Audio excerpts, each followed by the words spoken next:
좋으신 하나님이 주시는 은총과 또 평화가 사랑하는 여러분들과 함께 하시기를 빕니다. 대림절 세 번째 주일입니다. 회개의 평화의 마음으로 두 번째 주간을 보낸 이후에 맞이하는 대림절 세 번째 주일은 사랑과 또 나눔과 기쁨의 촛불을 밝히게 됩니다. 사랑과 또 나눔과 기쁨이라고 하는 단어들이 무척이나 생경하게 느껴집니다. 아마도 우리가 잃어버리고 또 잊어버린 지 오래 되어진 것들이라 생각되기 때문일 것입니다. 우리의 세상은 사랑보다는 미움과 증오와 혐오가 가득합니다. 나눔보다는 훔침과 빼앗음과 움켜쥐임이 가득합니다. 기쁨보다는 공허와 혼돈과 흑암만이 가득합니다. 이런 것들로 꽉 차 있다 보니 세상 한가운데서 창조의 빛은 더 이상 타오를 산소를 얻지 못한 채 사그라집니다. 깜깜한 어두움으로 뒤덮인 이 세상에서 우리 모두는 가야 할 길을 잃어버린 채 헤매이게 됩니다. 우리의 기다림이 의미가 되는 이유입니다. 우리의 기다림이 희망이 되는 이유이기도 합니다.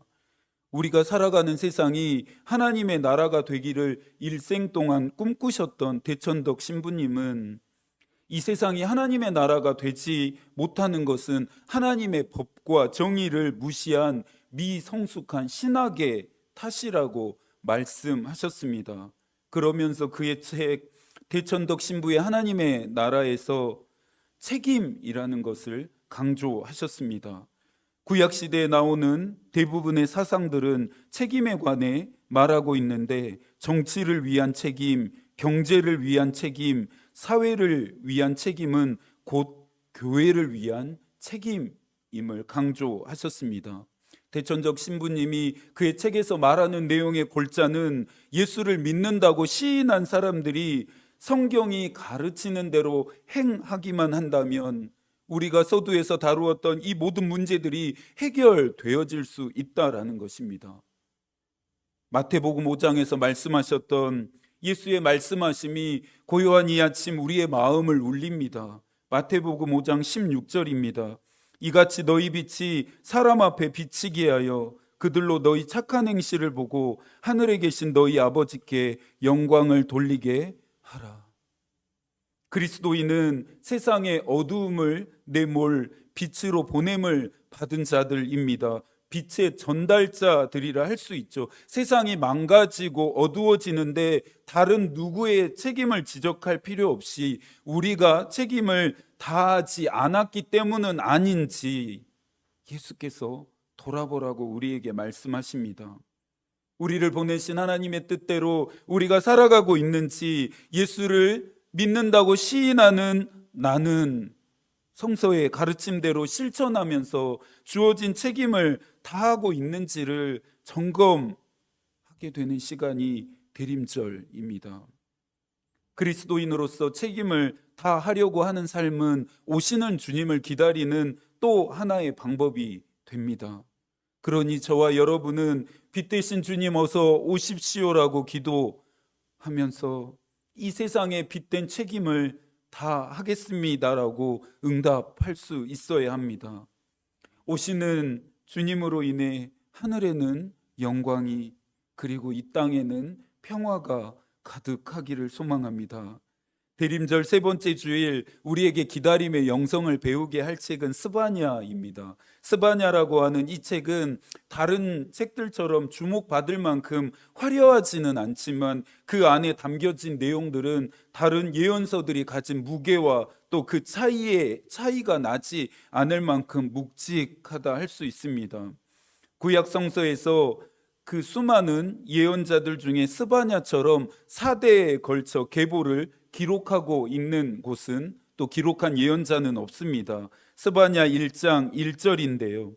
아몬의 아들 유다 왕 요시아의 시대에 스바냐에게 임한 여호와의 말씀이라. 히스기야의 현손이요 아마리아의 증손이요 그다랴의 손자요 구시의 아들이었더라. 스바냐의 고조 할아버지가 히스기야 왕이었다라고 하는 점에서 우리는 스바냐가 왕족 출신의 예언자임을 깨닫게 됩니다. 성서에 나오는 등장 인물들의 이름마다 특별한 의미들이 있는데요. 스바냐의 이름은 하나님께서 숨기셨다, 여호와께서 숨기셨다라고 하는 뜻입니다. 성서의 등장 인물들의 이 이름의 특별한 의미는 곧 하나님이 하시거나 하실 일과 밀접하게 연결되기도 했습니다. 그러니 스바냐의 이 이름의 뜻은 당시 유다의 시대적인 상황과 맞닿아 있었습니다. 유다의 멸망을 초래했던 므낫세 왕은 자신들에게 맞섰던, 또 자신에게 대항했던 신실한 사람들을 잔인하고 끔찍하게 처형합니다. 스바냐의 이름의 뜻이 왜 하나님께서 숨기셨다인지를 이해하게 되는 지점입니다. 스바냐의 일관된 예언은 도래할 여호와의 날이었습니다. 지난 말라기 강해와 호세아 강해를 통해 예언서를 읽는 요령들이 생기셨을 텐데요.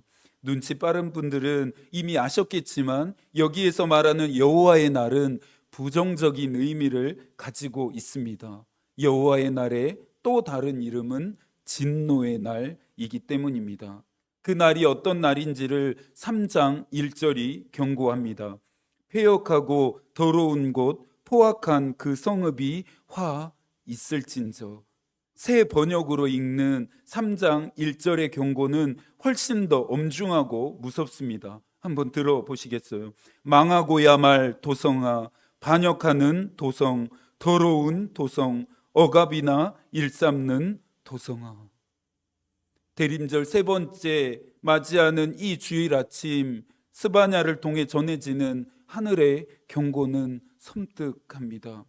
죄악된 예루살렘을 향한 이 심판의 경고가 오늘 우리를 향한, 또 이 세상을 향한 경고이기 때문입니다. 우리 모두가 평화 대신에 반역과 더러움과 억압의 공기를 마시면서 오늘을 살아가고 있기 때문이죠.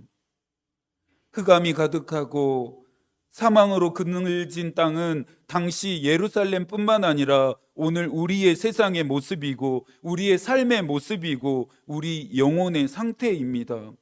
스바냐는 유다의 죄악을 날카롭게 낱낱이 하나씩 고발합니다. 정의를 잃어버린 지도자들은 부르짖는 사자로, 재판장들은 이리떼에 비유합니다. 신실하고 충성되어야 할 예언자들은 경솔하고 간사했고, 제사장들은 성소를 더럽히며 율법까지 범했습니다.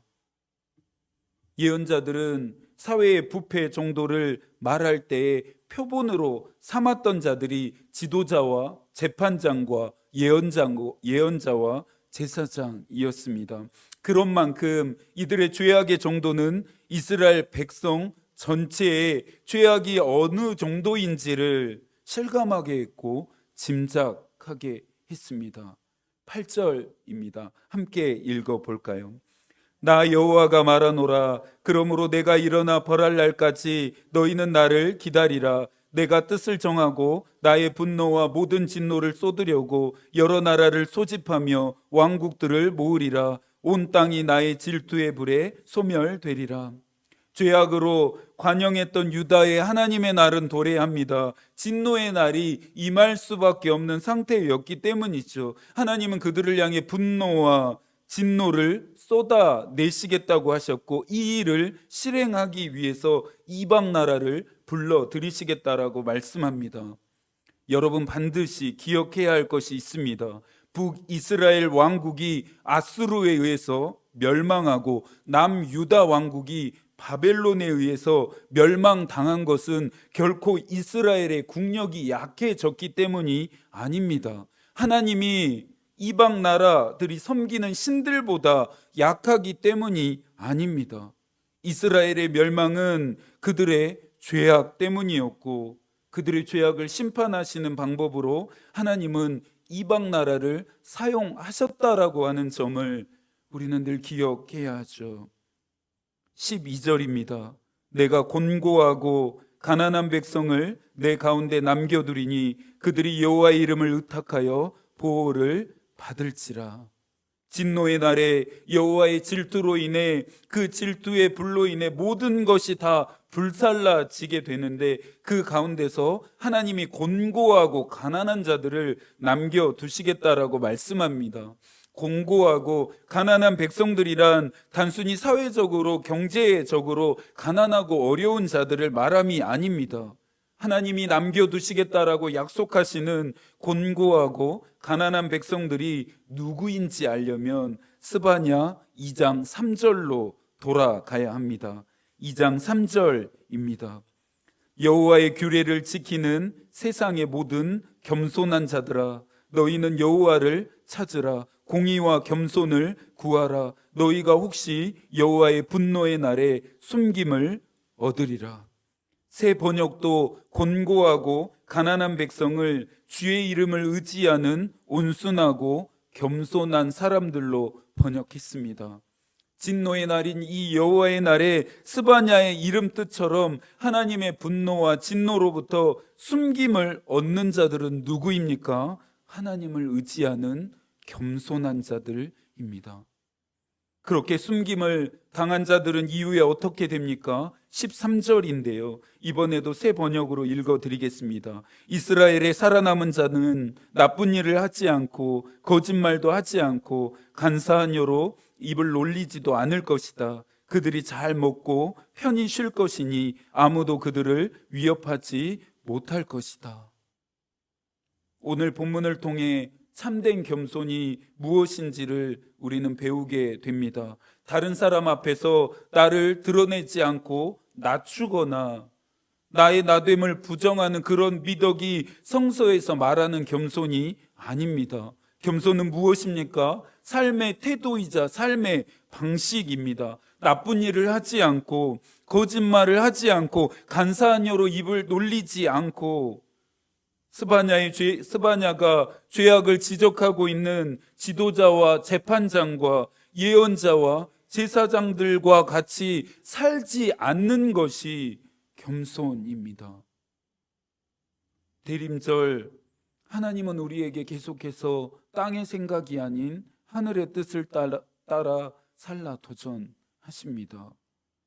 저와 여러분은 겸손한 사람입니까?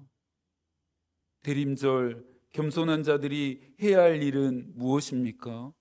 하나님을 찾고 규례를 지키면서 공의와 겸손을 구하는 일입니다.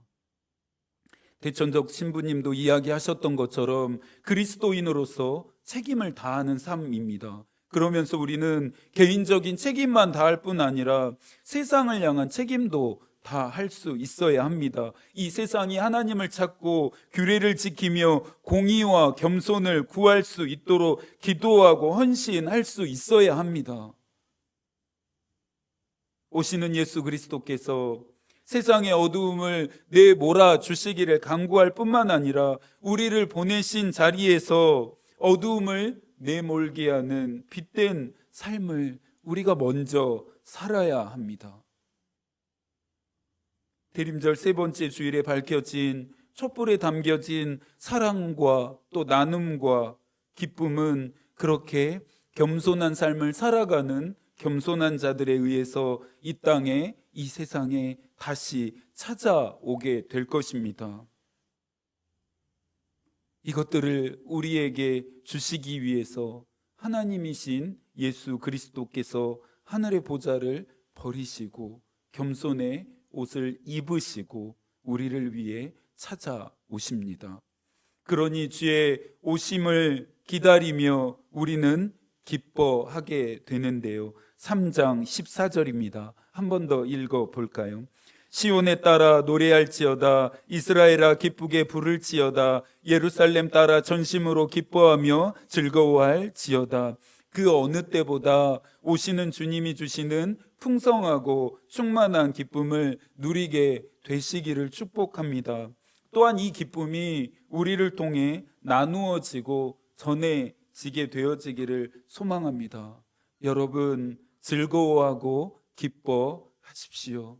오시는 주님은 저와 여러분을 만나기 위해서 찾아오십니다. 바울은 빌립보서 4장 4절에서 말합니다. 주 안에서 항상 기뻐하라. 내가 다시 말하노니 기뻐하라. 루터는 빌립보서 4장의 내용을 가지고 1538년 12월 22일 대강절 마지막 주일 비텐베르크 시립교회에서 이성을 초월하는 성도의 기쁨이라고 하는 이 제목을 가지고 그리스도인들의 기쁨에 관해서 설교했습니다. 루터는 그리스도인들은 밤낮으로 기뻐하는 사람들이라고 말하면서 그리스도인은 마음이 기쁨으로 가득하여 용감하고 담대하게 기뻐하는 백성이어야 한다라고 설교했습니다. 그러면서 루터는 권면합니다.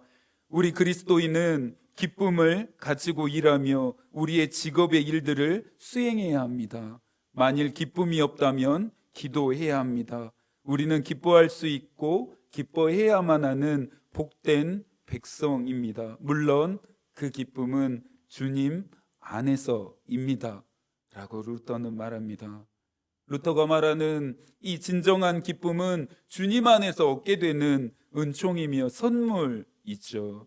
그러니 루터는 이 은총과 선물을 받게 하는 것이 믿음임을 강조합니다. 겸손과 같이 참된 기쁨은 감정적인 표현이나 어떤 외적인 태도가 아니라 믿음과 관련이 있는 어떤 것입니다. 예수 그리스도를 믿음은 사람의 영혼뿐만 아니라 육신도 변하게 해서 육신과 혀를 기쁘게 한다라고 루터는 이해했습니다. 우리의 믿음의 선조인 웨슬리뿐만 아니라 종교 개혁자들도 견지하고 있었던 이해였습니다.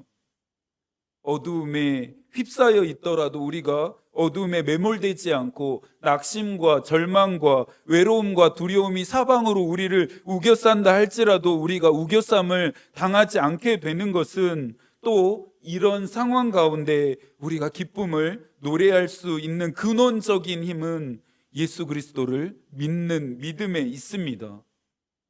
루터는 믿음과 기쁨을 관련시켜서 다시 한번 말하는데요. 행위는 마음을 기쁘게 하지 못합니다. 이 일은 믿음만이 할 수 있습니다. 만일 믿음이 기뻐한다면 이 믿음은 말씀과 행위와 십자가를 기쁘게 만듭니다. 그리고 지옥 가운데에 하늘나라를 세우게 만듭니다. 다시 말하면 영적인 시련이 아무리 크다 할지라도 단 한 방울의 믿음만으로도 이 시련을 이겨낼 수 있습니다. 이것이 참된 믿음의 강력한 역사요 능력입니다.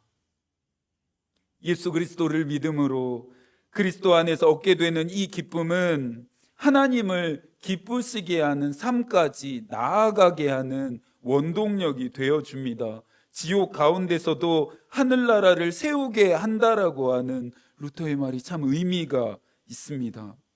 하나님이 우리를 이 세상에 빛으로 보내신 이유도 지옥과 같은 고통으로 몸살을 앓고 있는 이 세상에 하나님의 나라를 세우기 위함 때문일 것입니다. 하늘의 기쁨을 전하게 하기 위함 때문일 것입니다.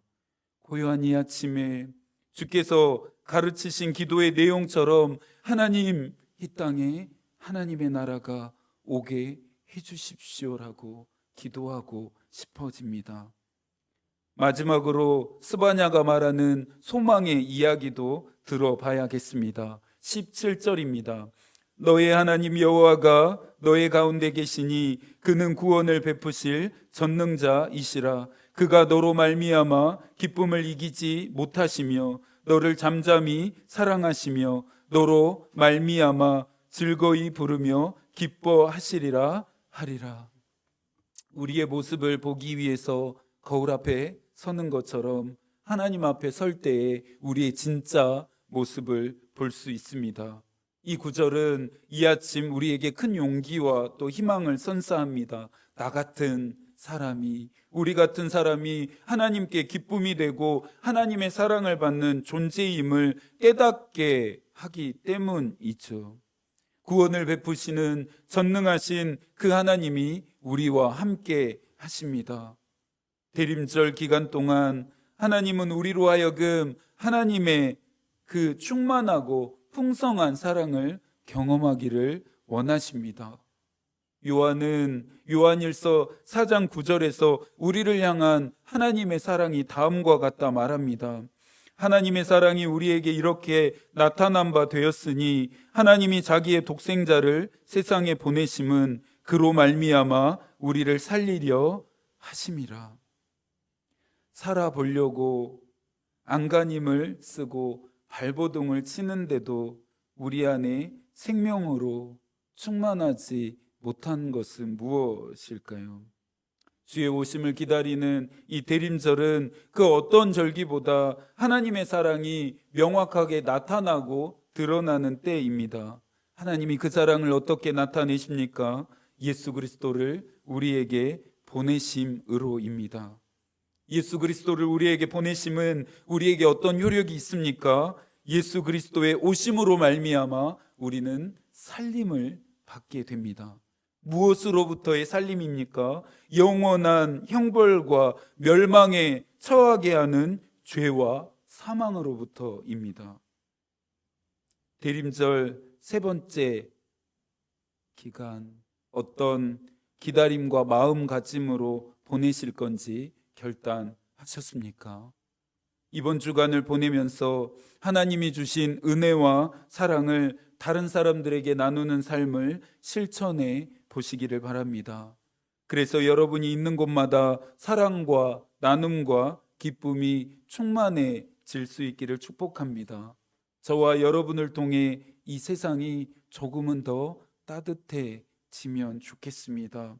이 한 주도 하나님이 여러분과 함께 하시기를 기도하겠습니다. 하나님의 마음이 우리의 기도가 되고 하나님의 뜻이 우리의 길이 되기를 빕니다. 아멘.